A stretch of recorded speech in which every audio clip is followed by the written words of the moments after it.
Au Burundi, le transport des marchandises se fait à vélo.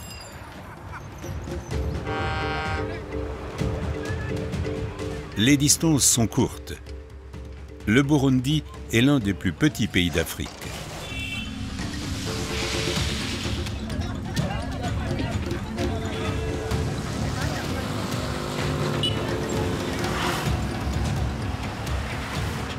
Les cyclistes fonceurs du Burundi n'ont pas peur du risque. S'accrocher à vélo au camion est très dangereux et fatal.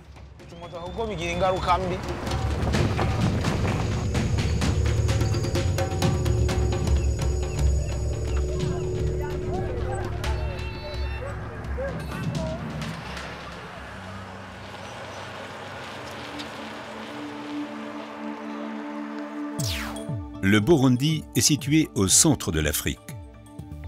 De la frontière avec le Rwanda au nord, l'artère principale serpente jusqu'à la Tanzanie. Le premier tronçon va de Kayanza à Bugarama.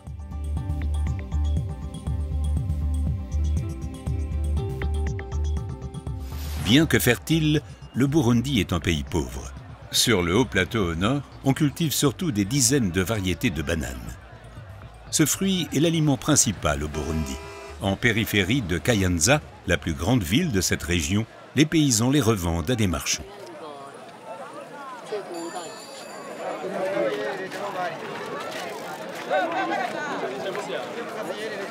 Pamphile Nzagouye fait ici de gros achats 2 fois par semaine. Sa profession, brasseur de bière de banane, la boisson nationale au Burundi.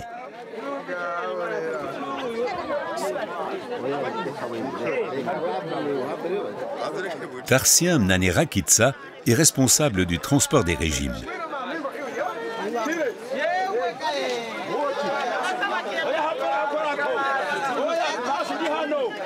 Pamphile, le brasseur, ne s'aventure pas sur la route à vélo. Ce serait bien trop dangereux pour lui.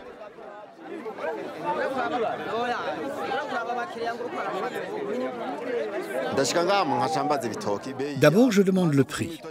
Ensuite, j'achète 3 sortes. Seulement 3. Une sorte sucrée, une farineuse et une qui ne coûte pas cher. Le mélange est important, c'est clair. La bière doit avoir bon goût.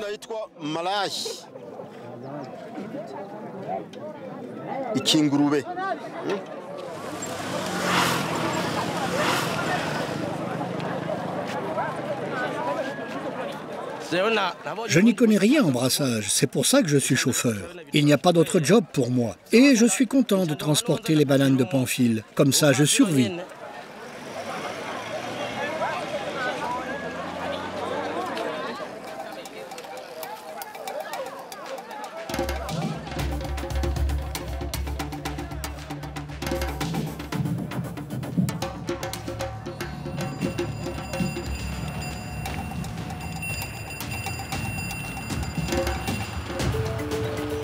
Tarsien a chargé 8 régimes de bananes sur son vélo, soit 160 kg.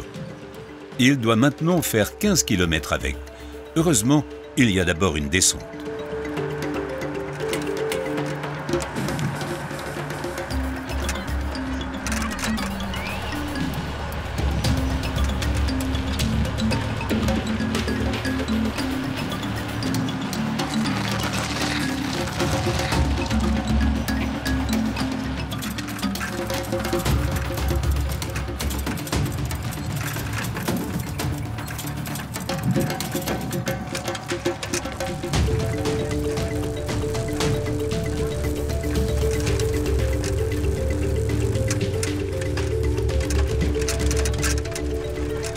À 3 km de l'arrivée, une longue montée commence. Tarsien doit maintenant appuyer sur les pédales. Tarsien a 22 ans. Il n'a jamais été à l'école. Le vélo, c'est tout ce que je sais faire. Je n'ai jamais rien fait d'autre. Et je ne le veux pas non plus, sauf si on me propose un travail moins pénible. Je ne veux surtout pas porter quelque chose sur la tête, comme les femmes. Pédaler, c'est fatigant, oui, mais porter quelque chose sur la tête, hors de question. Trois quarts d'heure plus tard, Tarsien atteint sa destination, le village du brasseur de bière de Banane.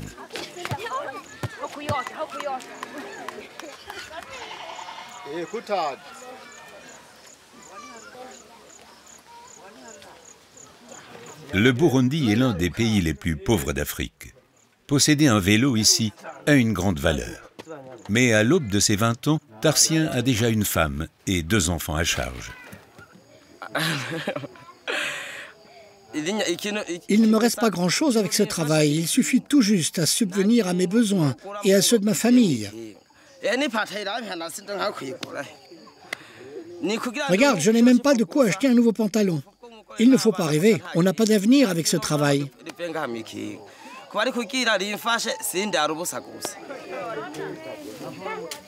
Depuis 15 ans, Pamphile brasse de l'Umbubira, la bière de banane, dans la cour de sa maison et de son auberge.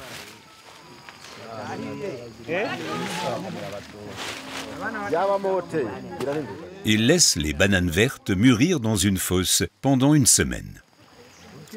Ce n'est que lorsqu'elles ont développé suffisamment de sucre que le brasseur peut les utiliser.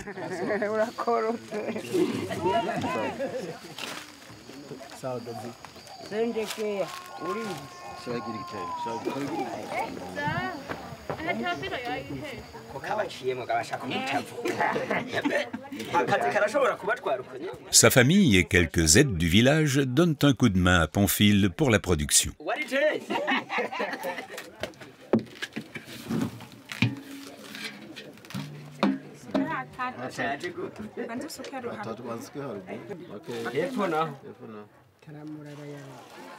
Le foin frais et lavé aide les ouvriers à presser le jus et donne également sa saveur particulière à la bière de Pamphile.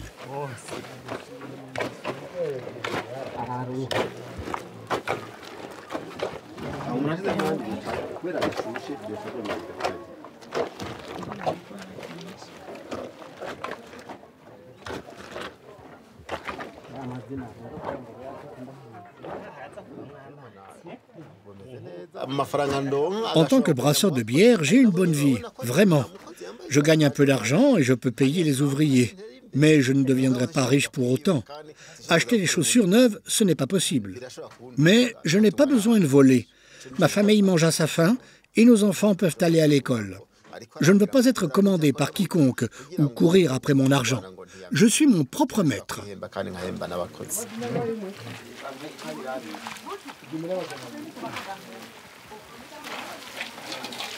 Ceci n'est encore que du jus de banane.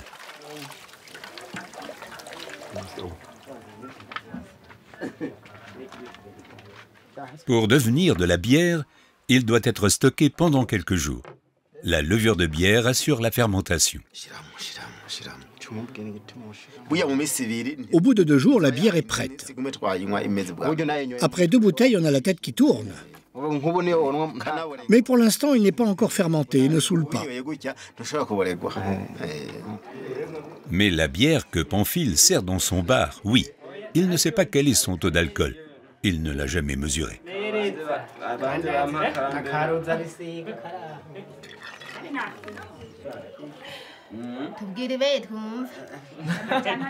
Tarsien, le coursier, ne boit qu'après le travail, car prendre le guidon avec 1 ou 2 bières serait bien trop dangereux sur la route des cyclistes fonceurs.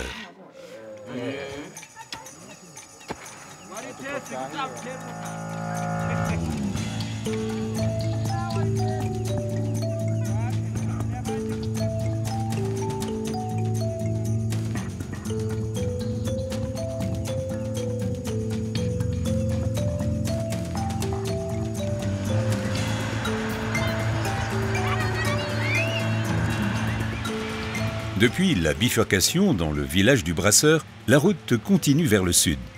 Jusqu'à Bujumbura, la capitale du Burundi, à une centaine de kilomètres. Et entre les deux, les collines se succèdent.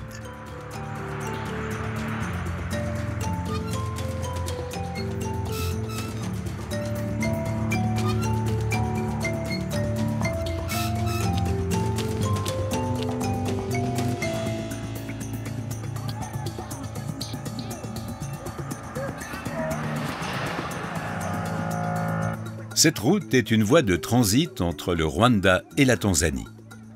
Antoine Kabura l'emprunte depuis 10 ans avec son camion. En règle générale, il ne roule que pendant la journée. La nuit, c'est trop risqué pour lui.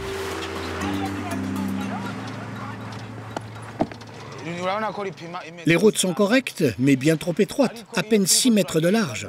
Souvent, ceux qui viennent en face font problème. Et puis, il faut sans cesse éviter les nids de poules. Il y a beaucoup de virages. Heureusement que je suis bon conducteur, mais cette route est beaucoup trop étroite. Antoine arrive avec son camion à Gitega, la deuxième plus grande ville du Burundi, avec 45 000 habitants.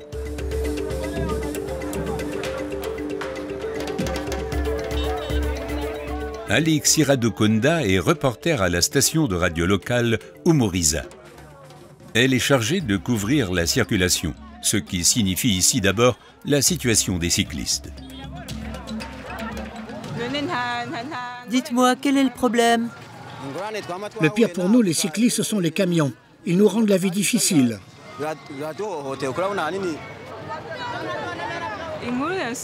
J'entends souvent dire qu'ils se plaignent des camions.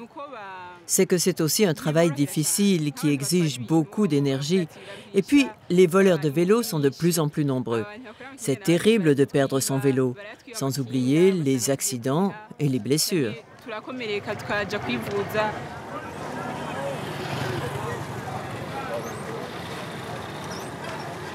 Gitega, située au centre du pays, était autrefois la capitale du royaume du Burundi et le siège administratif lorsque le pays était une colonie allemande au tournant du XXe siècle.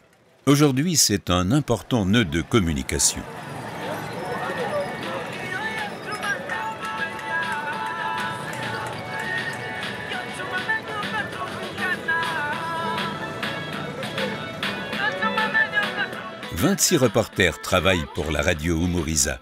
Alix Iradukonda a fini de produire son reportage sur les cyclistes. Les cyclistes ont la vie dure chez nous. Déjà ceux qui transportent des personnes avec leur vélo. Pour ceux qui transportent des marchandises encombrantes, c'est encore plus dur. Mais ils n'ont pas d'autre choix. Ils doivent nourrir leurs enfants et leurs femmes.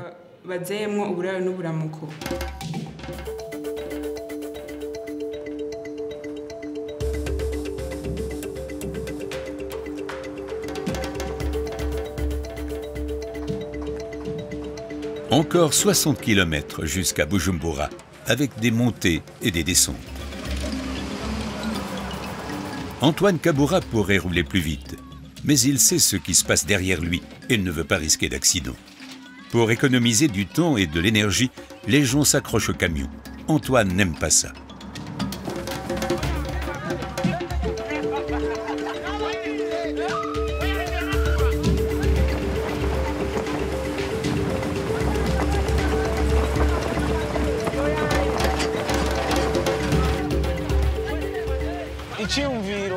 Ce qu'ils font là derrière, c'est un danger mortel, pas seulement pour eux, mais aussi pour nous, les camionneurs. Souvent, je dois faire un écart soudain à cause du trafic en sens inverse, ou parce qu'il y a un gros nid de poule. Les cyclistes accrochés derrière ne le voient pas. Ils sont surpris par la secousse et tombent. C'est terrible. Je le vois souvent dans le rétroviseur. Certains meurent. Ils devraient arrêter. La police essaie aussi de l'interdire.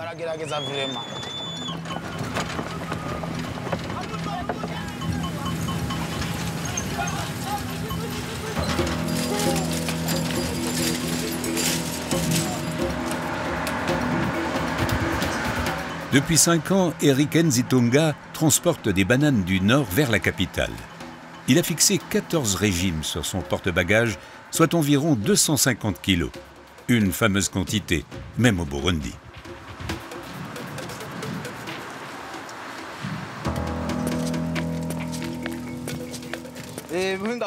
Je dois fixer les bananes de telle sorte que le centre de gravité soit au milieu. Une erreur et je perdrai l'équilibre dans les virages et je tomberai. Et puis en chargeant, je dois aussi faire attention à ce que les bananes ne soient pas écrasées.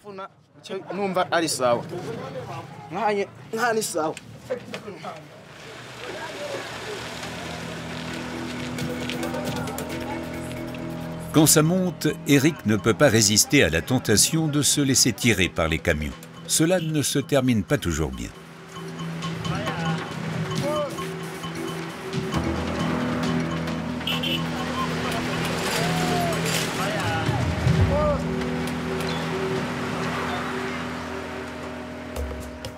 Certains tronçons ne sont pas goudronnés.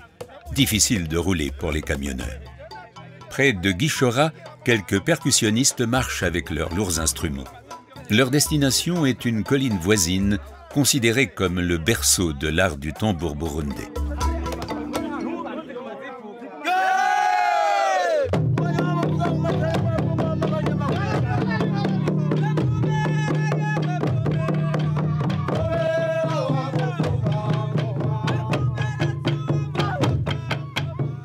Autrefois, ils se produisaient devant les rois. Aujourd'hui, ils jouent pour ceux qui les payent et pour le maintien de la paix.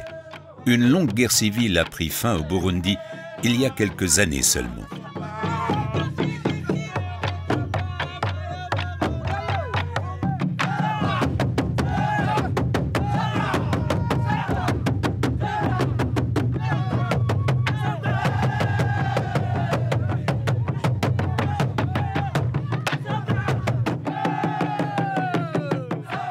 Antim Baranchakave, 74 ans, est le chef des maîtres tambours de Guichora. Je suis devenu tambour parce que mes ancêtres l'étaient. Mon arrière-grand-père, mon grand-père, mon père, tous ont joué du tambour pour nos rois. Cette tradition ne doit pas mourir.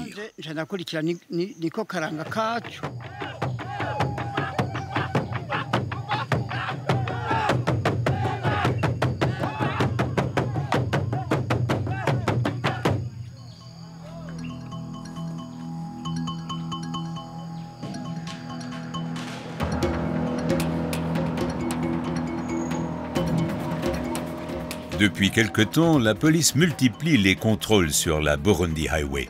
Pour les marchands ambulants, c'est une bonne occasion de vendre leurs marchandises. Pour les automobilistes, ces contrôles sont pénibles.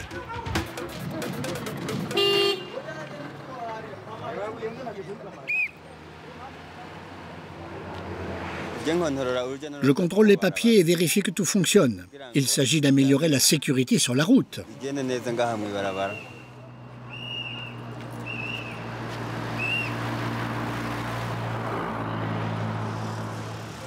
Les agents s'en prennent également aux cyclistes qui s'accrochent à l'arrière des camions. Ceux qui se font prendre doivent payer une amende. Eric le coursier s'en accommode.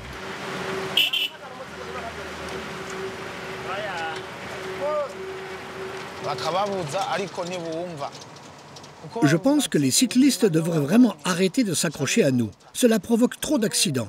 Il faudrait vraiment l'interdire. La police devrait l'imposer.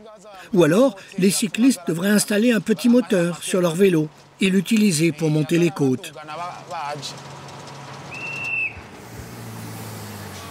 Eric a entendu le sifflet du policier à temps et lâche prise.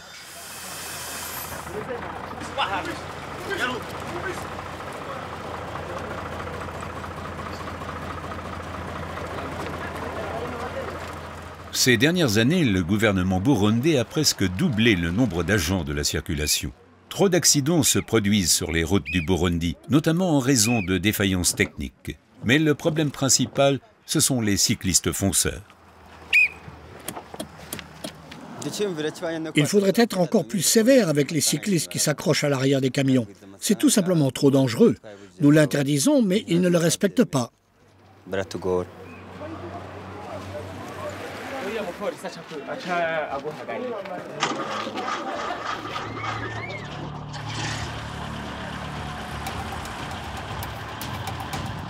Encore 40 km jusqu'à Bujumbura. Plus on se rapproche de la capitale, plus la route étroite devient animée.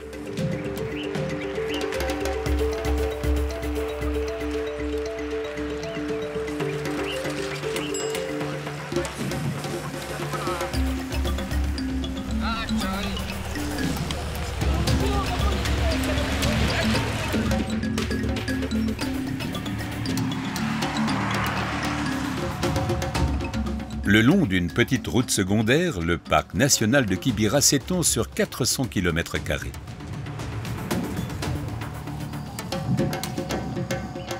Cette magnifique forêt de montagne était autrefois dédiée à la chasse sacrée des rois.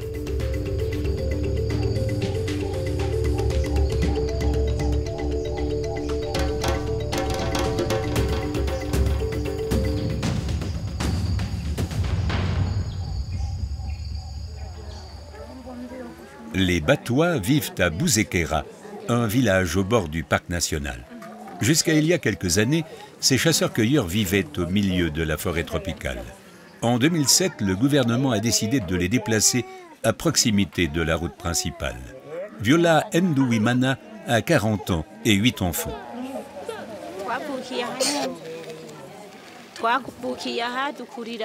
Je suis née et j'ai grandi dans la jungle. Cette vie n'est pas facile. Nous devons ramasser du bois et aller chercher de l'eau très loin. Cela me fatigue. Mais la poterie me plaît. Quand j'étais petite, je regardais ma mère travailler et c'est comme ça que j'ai appris. Maintenant, cela me permet de nourrir ma famille. Je l'apprends aussi à mes enfants. Et c'est pour ça que ça marche bien pour nous ici.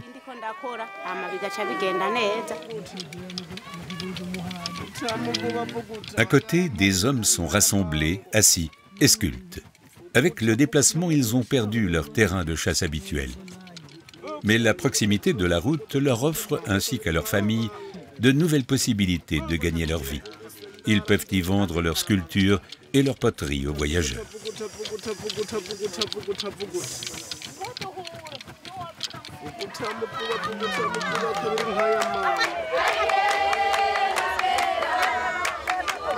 Environ 500 personnes vivent à Bousekera, dont plus de la moitié sont des enfants.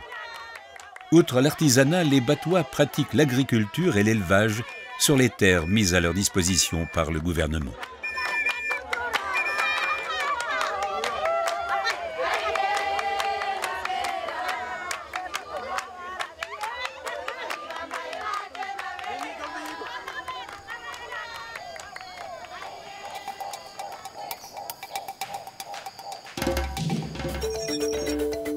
La prochaine étape sur la route des cyclistes mène de Bugarama à la capitale, Bujumbura.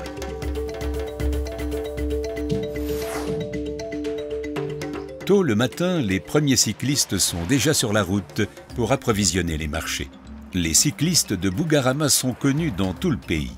Ils transportent les marchandises les plus lourdes et les plus encombrantes et sont les plus rapides. Bugarama, situé à l'extrémité sud du parc national de Kibira, est un carrefour routier. Deux routes nationales s'y rejoignent pour converger vers la capitale burundaise.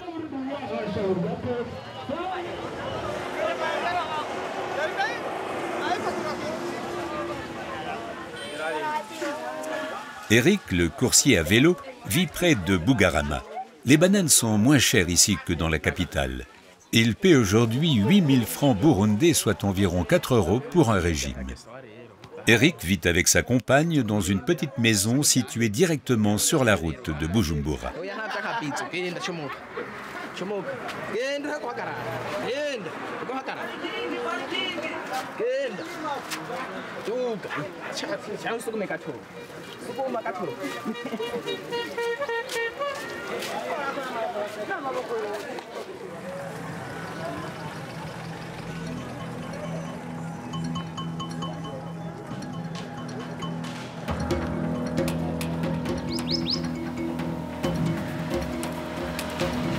Les 200 kilos de son chargement propulsent littéralement Eric vers le bas de la montagne. Il atteint rapidement les 60 à 70 km/h. Il ne doit pas freiner car les pneus éclateraient.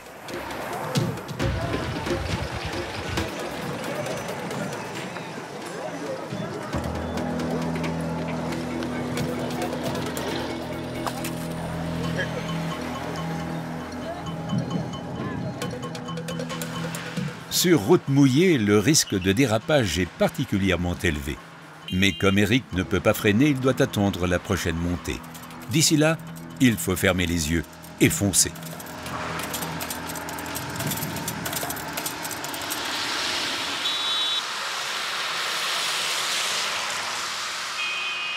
Personne ne sait combien d'accidents se produisent et combien de cyclistes sont impliqués.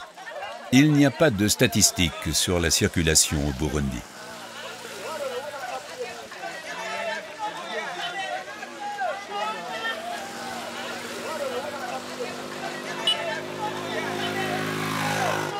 La dernière montée avant Bujumbura est difficile. Sans aide, personne ne pourrait avancer ici. C'est ainsi qu'un nouveau métier est né, celui de pousseur. Les hommes reçoivent 10 centimes d'euros pour un trajet d'1 quart d'heure.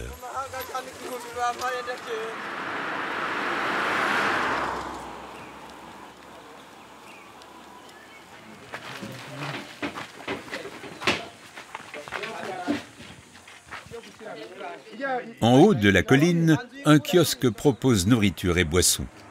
Eric n'a pas tous les jours assez d'argent pour s'acheter quelque chose après une montée éreintante.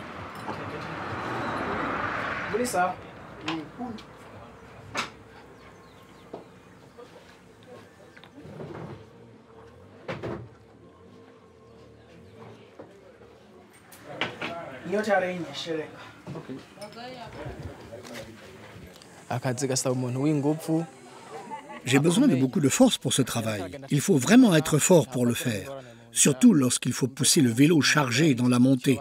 Cela représente souvent plus de 200 kilos.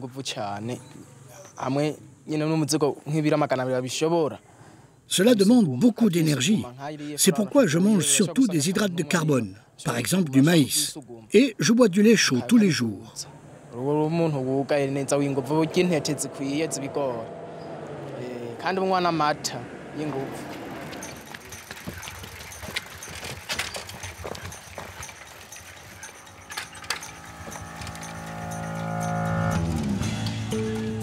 Il ne reste plus qu'une quinzaine de kilomètres jusqu'à Bujumbura, et tout en descente.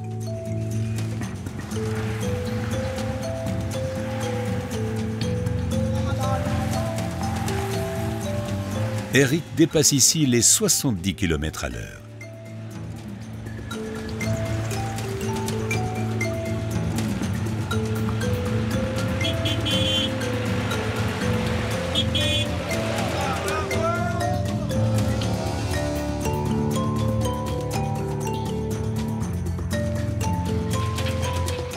Arrivé à Bujumbura.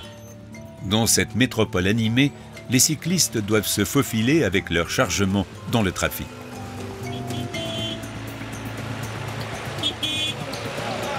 Le premier magasin qu'Eric approvisionne se trouve presque à l'autre bout de la ville. Les rues de la capitale sont bordées de petites boutiques et de restaurants. La plupart d'entre eux ne peuvent pas se payer de publicité professionnelle. C'est pourquoi ils engagent des peintres comme Clovis Mwilambwe, un jeune homme de 26 ans qui gagne ainsi sa vie.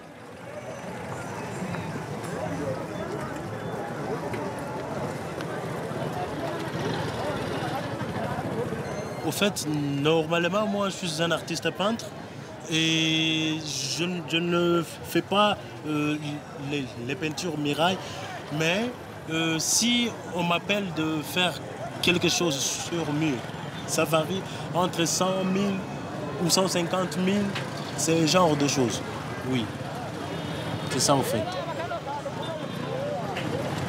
Soit l'équivalent de 50 à 75 euros, sans facture. Ce n'est pas rien.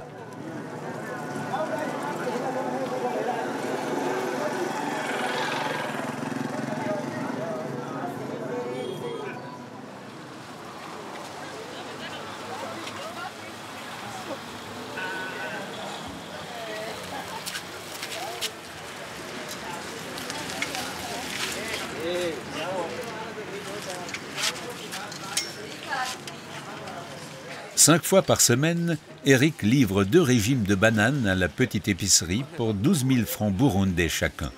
Cela fait 6 euros, soit 2 euros de bénéfice.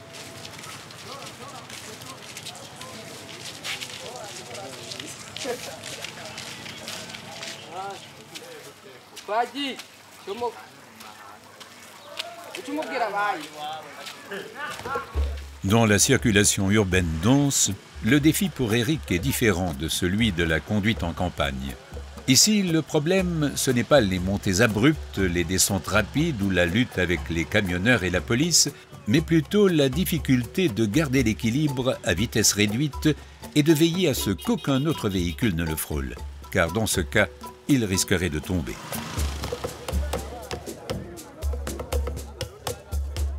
Le marché Sioni est situé au nord-ouest de la capitale.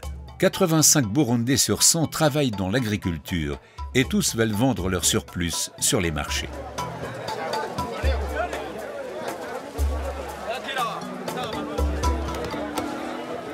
Depuis que le marché principal du centre-ville a brûlé en 2013, le nombre de commerçants et de clients a doublé au marché Sioni.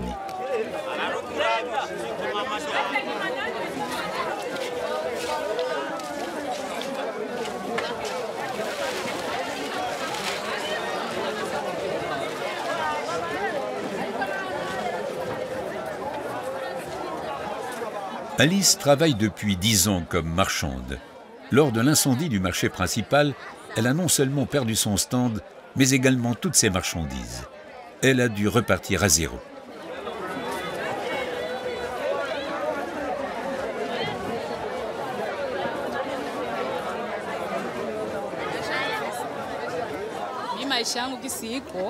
J'ai 4 enfants et plus de mari. Quand le marché a brûlé et que nous avons commencé à traverser une période difficile, il est tout simplement parti. Il ne m'a pas non plus donné d'argent pour acheter de la nourriture pour moi et les enfants. J'ai dû prendre un crédit. J'ai réussi à joindre les deux bouts et j'ai reconstruit un stand au marché.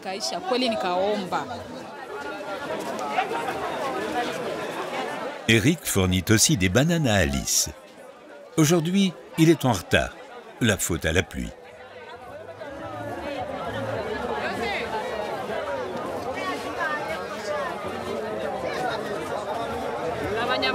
Tu peux baisser un peu le prix, je ne peux te donner que 10 000. 5 €, c'est ce qu'Eric reçoit aujourd'hui d'Alice pour un régime de bananes, ce qui fait 1 € la pièce pour lui.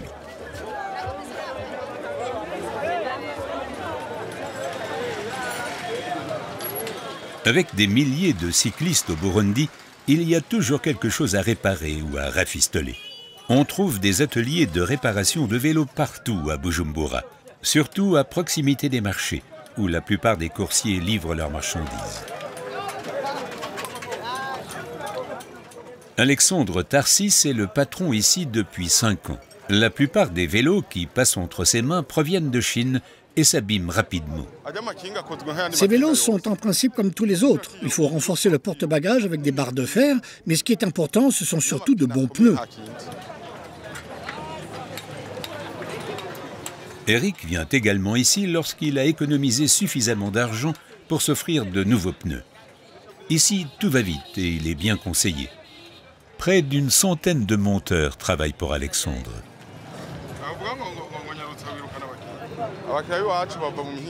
Quelques clients viennent du voisinage, mais beaucoup viennent de plus loin. Par exemple de Gatumba ou de Bungarama. Certains viennent même de l'étranger, du Congo, pour faire réparer leur vélo chez moi. Les gens me font confiance. Eric accepte sereinement de réinvestir immédiatement une partie de ses maigres bénéfices pour maintenir son outil de production en état. C'est très important de changer les pneus. Ils étaient complètement usés. Quand il pleut, comme aujourd'hui, on dérape facilement et on tombe. Le risque d'éclatement du pneu est aussi plus grand, surtout au freinage. J'ai déjà réparé la chambre à air 4 fois.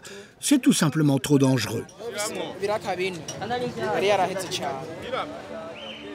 Eric rentre à Bugarama avec des pneus neufs.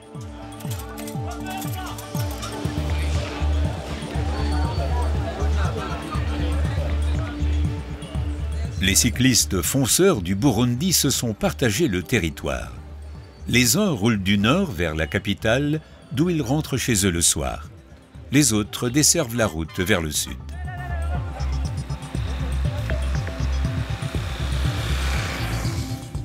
Vers le sud, la Burundi Highway longe les rives du lac Tanganyika sur 200 km jusqu'à la frontière avec la Tanzanie.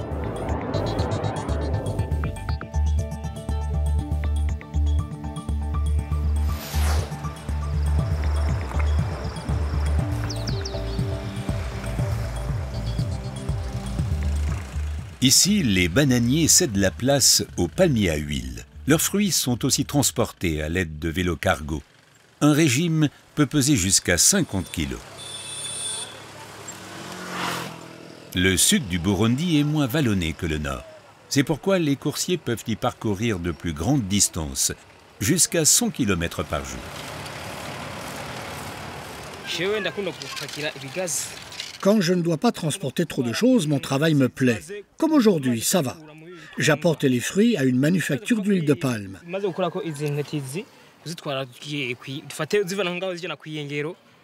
De là, j'emporte ensuite les bidons d'huile pleins et je les amène au marché où ils sont vendus. Mais ce travail me va seulement lorsque je roule bien sur la route et que je n'ai pas peur de me renverser dans un virage. Là, j'aime vraiment le faire.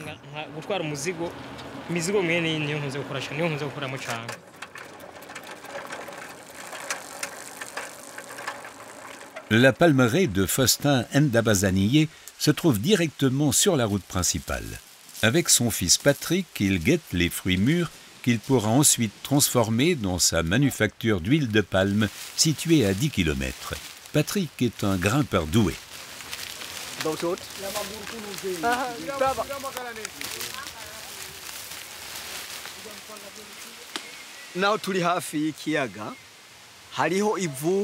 Bien que nous soyons tout près du lac, le sol est en fait très sec et sablonneux. Ce n'est pas bon pour le palmier qui ne pousse pas correctement et ne donne que peu de fruits. Mais nous avons de la chance. Notre sol est très riche en substances nutritives, malgré la proximité du lac.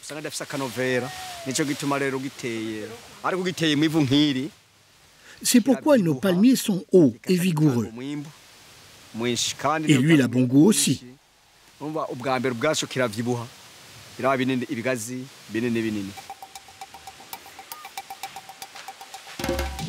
Ce n'est que lorsque les fruits ont pris une couleur rouge-orangée qu'ils sont mûrs pour la récolte et se détachent facilement. Patrick transporte lui-même les fruits de la palmeraie de son père à la manufacture d'huile. Ils doivent y être stockés quelques jours avant d'être transformés en huile. Patrick préfère grimper aux arbres plutôt que de transporter une lourde charge à vélo.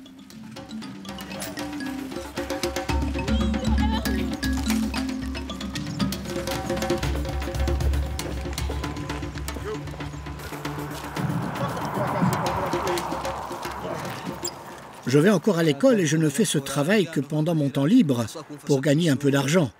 Plus tard, j'aimerais faire un vrai métier, mais pour l'instant, je fais les deux. Travailler comme coursier à vélo pour gagner de l'argent et étudier.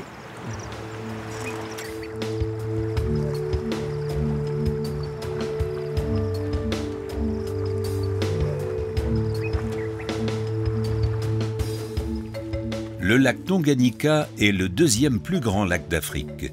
Il marque le paysage du sud du Burundi. De nombreux petits villages de pêcheurs bordent la rive le long de la route. À Nyongabo, la vie s'éveille peu à peu.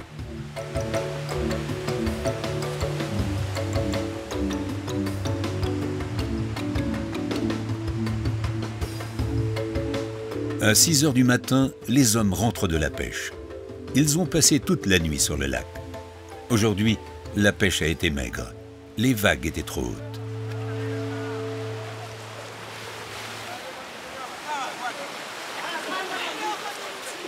Depuis quelques années, la pêche n'est autorisée qu'une semaine sur deux pour protéger la population de poissons.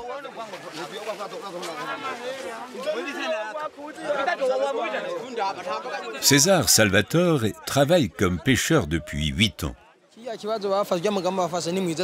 Je trouve que la limitation de la pêche est une bonne chose. Nous, les pêcheurs, nous pouvons ainsi nous reposer et passer plus de temps avec la famille. Et pendant ces 7 jours, les poissons se multiplient aussi. C'est une bonne chose.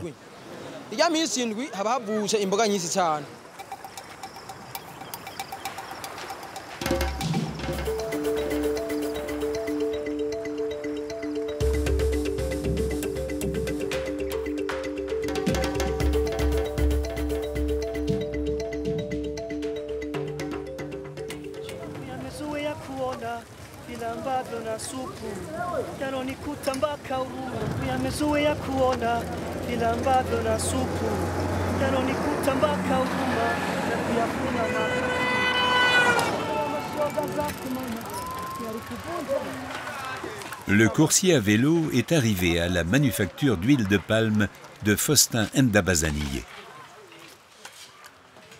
La production tourne à plein rendement. Les fruits mûrs sont détachés des régimes et d'abord nettoyés.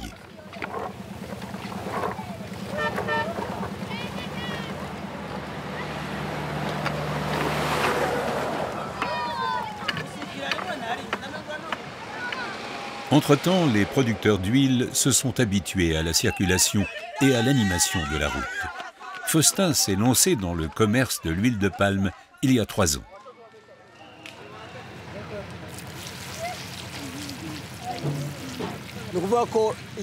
Le palmier à huile a une grande importance pour nous. Il donne de l'huile que nous utilisons pour cuisiner. Nous utilisons les feuilles comme balai. Les graines qui restent après le pressage servent à fabriquer du savon ou du shampoing. Les fibres, qui sont aussi des déchets, servent à faire du feu. Le palmier à huile a tout ce qu'il faut pour être utile à l'homme.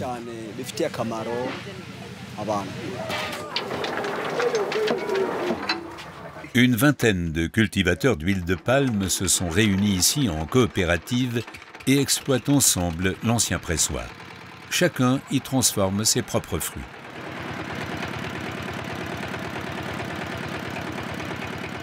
Faustin contrôle le déroulement de la production. L'eau permet d'éviter que la machine ne chauffe et que l'huile soit gâchée.